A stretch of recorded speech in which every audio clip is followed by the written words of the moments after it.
여러분 안녕히 주무셨습니까? 우리가 잠든 사이 어떤 일이 있었을까요? 저희 굿모닝 글로벌과 함께 챙겨보시죠. 자, 미국 증시 마감까지 5분도 남지 않았는데요. 오늘 미국 증시는 다소 보합권에서 마감을 하게 될 것으로, 혼조세로 마감을 하게 될 것으로 보입니다. 다우지수는 강보합에서 마감되는 반면에 나스닥 지수가 거의 2%가량 큰 폭의 하락을 기록한 채 마감을 하게 될 것으로 보이는데요.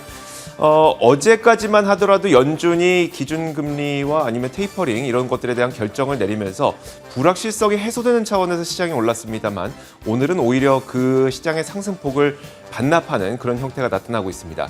자, 종목별로 살펴보자면 굉장히 재미없는 종목들이 굉장히 많이 올랐습니다. 크래프트하인즈라든지 아니면 IBM, 버라이즌, AT&T. 우리 개인 투자자들이 크게 관심을 갖고 있지 않은 종목들은 오르고 반면에 기술주들, 대형 빅테크 관련주들 이런 것들은 크게 내리는 모습들을 보여줬는데 이런 종목별 움직임을 보니까 본격적인 인플레이션 플레이가 좀 나오고 있는 게 아닌가라는 생각이 듭니다. 지금까지 재미없었지만 인플레이션에 민감한 종목들이 좀 오르고요. 그러면서 기술주들은 뭐 돈이 있건 없건 간에 좀 하락하는 그런 모습이 나타나고 있기 때문에 인플레이 트레이딩에 좀 나타났다 이렇게 보시면 될 것 같습니다. 자, 큰 줄기의 흐름은 이랬고 자세한 마감 분위기는 어땠는지 지금부터 전체리 앵커가 정리해드리겠습니다. 네, 12월 16일 목요일 미국 증시입니다. 마감 직전 시장 상황 체크해 보겠습니다. 전일장에서 뜨거웠던 FOMC의 열기가 이제는 조금 식은 걸까요? 오늘은 빅테크주들이 전반적으로 약세를 보이면서 시장을 끌어내리고 있는 모양새입니다.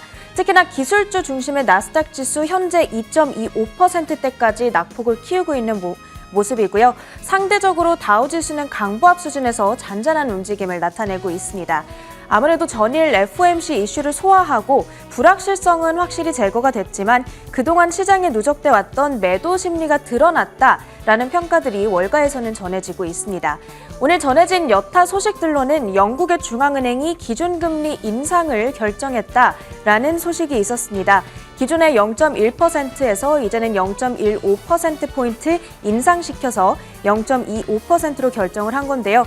3년 만에 기준금리 인상을 결정한 겁니다. 영국도 최근에 10년 만에 물가가 최고치 행진을 이어가고 있다 보니까 본격적으로 인플레이션을 잡기 위해서 돈줄을 조이는 방향으로 이렇게 정책을 가져가는 것으로 확인해 보시면 되겠고요. 이런 소식들 속에서 섹터별 등락 현황은 어떻게 됐는지 확인해 보도록 하겠습니다. 일단 오늘 가장 큰 폭으로 움직이고 있는 섹터로 이미 소비재가 2.25%의 큰 급락으로 진행이 되고 있고요. 또 기술주 역시도 현재 3.36%의 마이너스권으로 진행이 되고 있습니다. 반면에 에너지가 0.7%, 금융이 1% 힘을 내주면서 약세장 속에서 조금 선방을 해주려는 모습이 나타나고요. 그 밖에도 자재가 0.7% 상승권 움직임을 나타내주고 있습니다. 이 맵을 열어서 보다 구체적인 종목별 분위기도 확인해 보겠습니다. 오늘은 섹터별로 분위기가 아주 뚜렷하게 엇갈리는 하루라고 볼 수가 있겠습니다. 일단 기술줄로 가서는 마이크로소프트와 애플이 각각 3에서 4%대 이 낙폭을 굉장히 크게 기록하고 있다 보니까 아무래도 기술주 섹터가 하방 압력을 크게 받아가고 있습니다. 전일 사실 FOMC 회의 결과가 전해진 이후에 큰 폭으로 랠리를 했었는데 이 상승분을 모두 반납해가는 그런 모습이 나타나고요.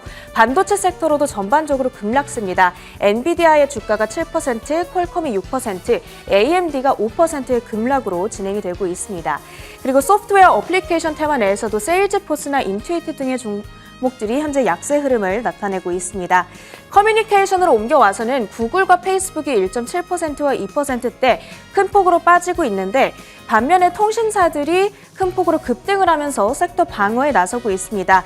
AT&T의 경우에는 모건 스탠리에서 투자 의견 상향이 오늘 나와줬는데 기존의 보유에서 비중 확대 의견으로 상향을 시켰습니다. 올 한 해 동안 주가가 지지부진했던 만큼 조금 매력적인 저점 구간대가 형성됐다라는 평가를 AT&T에 대해서 전해주고 있습니다. 이렇게 마감 직전 뉴욕 증시 상황 확인해봤습니다. 잠시 후 거래 마치고 돌아오겠습니다.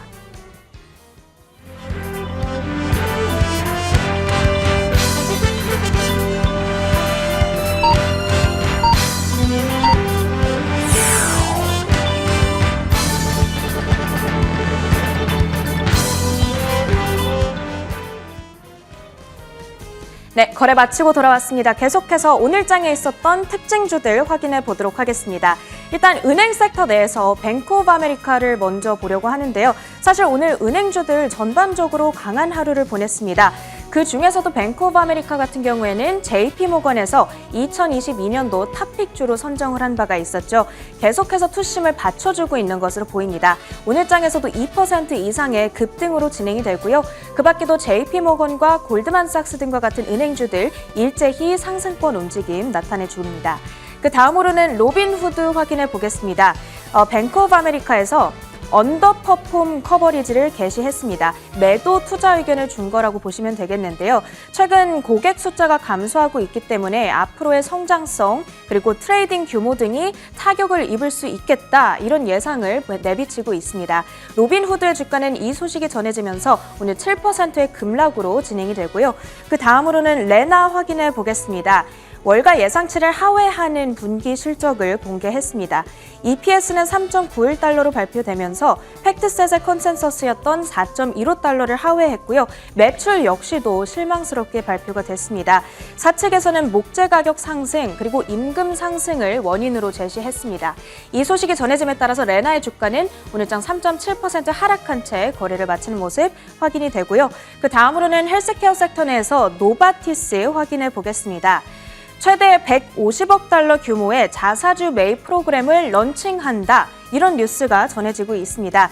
2023년 말 이전에는 이 자사주 매입이 좀 이뤄질 것으로 예상이 되고 있는데요. 그 기대감 속에서 노바티스의 주가는 오늘 5.6% 급등한 채 거래를 마치고요. 그 다음으로는 애완견 테마주에 해당하는 펫코 헬스도 확인해 보겠습니다. 오늘 리드햄 측에서 투자 의견을 내비쳤는데 매수 커버리지를 개시했습니다. 애완견 테마 내에서 다른 경쟁사들 대비 아웃퍼폼할 거라는 긍정적인 전망을 내비치면서 펫코 헬스의 주가는 오늘 1%대의 상승권에서 거래를 마치고요. 마지막 특징주로는 에어비앤비까지 확인해 보도록 하겠습니다. 에어비앤비의 경우에는 RBC 캐피털에서 오늘 투자 의견 조정이 나왔습니다. 기존의 아웃퍼폼 등급에서 이제는 섹터 퍼폼, 즉 보유 정도의 의견으로 조정을 한 거라고 보시면 되는데요. 지금 매수하기에는 위험 보상 비율이 좀 걸린다 이런 의견입니다. 리스크에 비해서 기대되는 보상이 충분히 크지 않다, 충분히 매력적이 않다라는 평가를 내비치게 됐습니다. 에어비앤비의 주가는 7.87%의 마이너스권에서 오늘장 거래를 마칩니다. 이렇게 오늘장에 있었던 특징주들 모두 확인해 봤고요. 마지막으로 상품 선물 시장 움직임까지 체크해 보도록 하겠습니다. 국제 유가부터 보겠습니다. 이 수요 전망이 조금 되살아나면서 국제 유가가 오름세를 나타내고 있습니다. 오늘은 미국 내 수요 전망이 일단은 기록적인 수준을 달성했다고 하고요. 또 한편으로 크루드유 재고량은 감소한 것으로 나타났습니다. 그러다 보니까 국제 유가는 탄력을 받아가고요. WTI 선물 가격은 현재 72달러 수준을 상회한 채 거래가 되고요. 또 브렌트유 역시도 장중한 때에는 75달러 선을 돌파한 채 거래가 되기도 했습니다. 마지막으로 금 가격까지 체크해 보도록 하겠습니다. 금 가격은 오늘 아주 확실한 상승세를 보여주고 있습니다. 어제 전해진 연준의 긴축 발표 이후에 달러가 약세를 보이자 반대로 금 가격은 탄력을 받아가고 있는 것으로 보이고요. 금 가격은 현재 2%의 급등으로 진행이 되고 있습니다. 마지막으로 지수 종가까지 확인해 보면서 마무리해 보도록 하겠습니다. 먼저 다우지수입니다. 다우지수 오늘 0.2% 그래도 강보합 수준에서 거래를 마치면서 36,000포인트 선에 바짝 다가선 채 거래를 마치고요. S&P 500 지수는 0.5% 하락입니다. 아니죠. 0.7% 하락으로 변경이 됐네요. 3,676포인트 선에 거래를 마칠 것으로 보이고요. 마지막으로 나스닥 지수도 한번 열어볼까요? 네, 나스닥 지수는 오늘 기술주들의 급락세가 두드러지다 보니까 2.5%의 급락입니다. 15,200포인트 선도 붕괴된 채 거래를 마칩니다. 미국장 마감 상황 정리해드렸습니다.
지난밤 사이에 떠올랐던 여러 가지 이슈 짚어드리겠습니다. 애프터마켓 시간이고요. 저희가 매주 금요일마다 애프터마켓은 앵커들의 이슈 픽으로 전해드리고 있죠. 저 오늘도 전채린 앵커가 수고해 주시겠습니다. 어서 오세요. 안녕하세요. 네, 안녕하세요.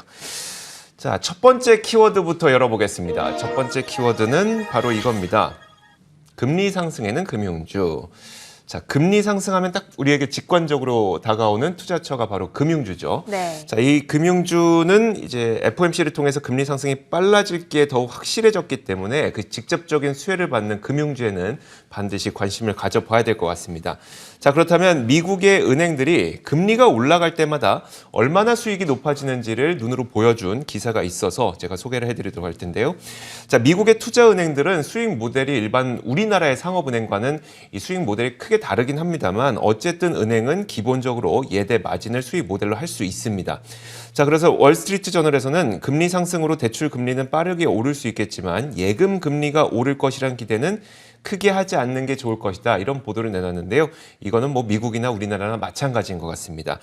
자, 이게 은행을 이용하는 이 예금자들에게는 당연히 불편한 내용일 수 있겠지만 은행주에 투자하시는 분들에게는 상당히 또 반가운 소식일 수도 있겠는데, 자, 그렇다면 과거 미국의 금리 인상기에 미국 금융주들은 과연 어땠을까? 자, 바클레이즈의 분석에 따르면 가장 최근 금리 인상 시기였던 게 바로 2015년 말부터입니다. 2016년, 2017년, 2018년까지 금리 인상기가 쭉 이어졌었는데 그 당시 은행업계 순이자 수익이 2016년부터 2018년 사이에 연간 약 7에서 9%가량 증가했다고 합니다. 당시 금리 인상기였는데 그때도 뭐 대출 금리는 빠르게 올랐지만 예금 금리는 미국에서도 크게 오르지 않았다고 합니다. 그러다 보니까 금리 인상기엔 당연히 금융주가 크게 수혜를 받는다. 이런 분석이 나오고 있는 것이죠. 수익이 늘어날 것으로 예상되고 있는 건 맞는데 미국에도 여러 개의 은행들이 있잖아요. 네. 은행별로 이 수익 증가 전망치를 정리해보면 어떨까요? 아무래도 그 예대 금리에 영향을 받게 되는 상업은행의 성격을 많이 갖고 있는 그런 은행들이 훨씬 더 이자가 크게 늘어날 거예요. 그러다 보니까 웰스파고라든지 아니면 뱅크 오브 아메리카, 자, 이렇게 미국인들이 흔히 이용하는 상업은행의 성격을 많이 가진 은행들이 금리에 더욱 민감할 수밖에 없는데 웰스파고도 그렇고요. 뱅크 오브 아메리카도 그렇고 금리가 1%포인트 오를 때마다 약 70억 달러 넘는 매출이 증가하게 되는 것으로 추산이 되고 있습니다. JP모건도 약 67억 달러 정도의 매출이 증가할 것으로 추산이 되는데 JP모건이 지난 12개월 동안 순이자 수익으로 520억 달러 정도를 벌었으니까 금리 상승만으로도 상당히 큰 규모의 이익을 거둘 수 있다. 이런 결론이 나오게 되는 것이죠. 자, 뱅크 오브 아메리카의 브라이언 모이니안 최고 경영자는 지난 10월 다시 데자뷰가 나타날 것으로 생각한다면서 2015년과 2016년 그리고 2017년에는 연준이 금리를 정상화하고 물가는 올라갔는데 은행은 예금 금리를 올릴 필요가 없었다라고 얘기를 하면서 금리 인상기에는 이런 금융기관들이 대출 금리는 많이 얻어들이게 되면서 또 예금 금리는 적게 주고 이런 식으로 많은 이자 이익을 올렸다는 소식입니다. 이게 이번에도 또 반복될 것으로 보이기 때문에 금융주에는 이런 금리 인상기에 반드시 관심을 가져야 된다라는 이야기입니다. 자, 이렇게 첫 번째 키워드 살펴봤고요. 두 번째 키워드는 어떤 것인지 한번 보도록 할까요? 네, 두 번째 키워드는 제가 준비했습니다. 지배력 약화, 그러면서 어도비가 옆에 있죠. 어도비의 주가가 오늘 크게 빠졌는데 그 주가가 급락한 이유에 대해서 정리해 드리도록 하겠습니다. 어도비는 오늘 자사의 회계연도 기준으로 1분기 매출 전망치와 내년도 연간 가이던스를 제시했습니다. 일단 이 발표된 전망치 그 숫자부터 정리를 해드리면 내년 2월에 종료되는 현 분기 매출은 42억 3천만 달러를 예상하고 있고요. 이것이 애널리스트들이 평균적으로 전망하고 있던 43억 6천만 달러보다 낮은 수준이 되겠습니다. 그리고 EPS 역시도 애널리스트들의 예상치였던 3달러 40센트에 못 미치는 3달러 35센트로 예상을 하고 있습니다. 더불어 내년 한 해 동안의 연간 실적에 대해서도 매출과 EPS 모두 월가 전망치를 밑도는 수준으로 내놨는데 이렇게 실망스러운 가이던스를 내놓은 데 있어서 사측에서는 최근에 외화에 대비해서 나타나는 달러 강세를 원인으로 꼽았습니다. 하지만 월가 애널리스트들의 생각은 조금 다른 것으로 보이는데요. 월가 애널리스트들은 달러 강세보다는 어도비의 제품 경쟁력을 원인으로 꼽고 있습니다. 어도비는 오랜 기간 동안 디지털 디자인 소프트웨어 시장에서 독보적인 입지를 장악해왔지만 이제는 비슷한 제품을 들고 나오는 경쟁업체들이 많아지면서 점점 경쟁력을 잃고 있다라는 평가가 되겠습니다. 사실 놓고 봐도 그런 것 같아요. 옛날에 동영상 편집하면 당연히 어도비였었지만 요즘에는 워낙 많은 애플리케이션들도 있고 수많은 뭐 다른 도구를 이용해서 편집도 하니까요. 자, 그렇다면 이 어도비의 경쟁사로는 어떤 기업들이 있는 걸까요? 네, 어도비의 대표적인 경쟁 업체로는 세일즈포스, 오라클, 오토데스크, IBM 이런 기업들을 꼽을 수가 있는데요. 이들 기업들은 사실 어렵고 복잡하게 느껴질 수 있는 어도비의 툴과는 달리 경쟁사들의 마케팅 툴이나 이 솔루션, 그래픽 도구는 사용법이 비교적 쉽고 간단해서 더 많은 사용자들이 유입되고 있다고 합니다. 실제로 글로벌 투자 회사인 구겐하임 파트너스에서는 많은 투자자들이 이제는 경쟁사들 가운데 어도비에 투자하는 것을 꺼려하고 있고 또 업계 내에서 세일즈포스보다 뒤떨어진 2위 기업으로 보고 있다라고 말하기도 했습니다. 더불어 어도비가 다시 성장성과 입지를 확보하기 위해서는 사용자들의 디지털 경험, 즉 유저 익스피리언스를 개선하는 근본적인 변화가 필요하다고 평가를 하기도 했습니다. 한편 어도비의 주가 같은 경우에는 수요일 종가를 기준으로 올해 약 26%가량 상승세를 기록하고 있었는데요. 오늘 이렇게 실망스러운 가이던스를 제시한 이후에 목요일 하루 동안 10%가량 크게 하락하는 움직임이 나타났습니다. 자, 이렇게 어도비는 사실 구독형 모델을 사용을 하고 있기 때문에 사실 최근 들어서 굉장히 좋은 모습을 보였습니다. 구독 서비스를 제공하는 뭐 대표적인 마이크로소프트나 이런 기업들과 마찬가지로 어도비도 뭐 인플레이션이 발생하면서 가격이 상승한다고 해도 딱히 이익이나 뭐 매출에 큰 영향이 없을 것으로 전망이 됐었기 때문에 많은 사람들이 기대감을 갖고 있었던 건데 지금 말씀드렸던 것처럼 지배력이 만약에 약화된다면 그 시나리오는 약간 바뀔 수도 있기 때문에 앞서서 이제 앞으로 나오는 상황들을 좀 지켜봐야 될 것 같습니다. 자, 이렇게 두 번째 키워드까지 살펴봤고요. 이어서 세 번째 키워드 보도록 하겠습니다. 세 번째 키워드는 바로 뭘까요? 그래도 간다입니다.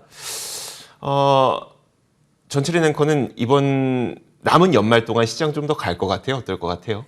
사실 어제 FOMC 결과가 전해진 이후에 네. 랠리를 보이는 걸 보고 산타 랠리도 있겠구나 쭉 또 크레이머도 산타 랠리가 좀 일찍 시작했다 이런 평가를 전하기도 했잖아요.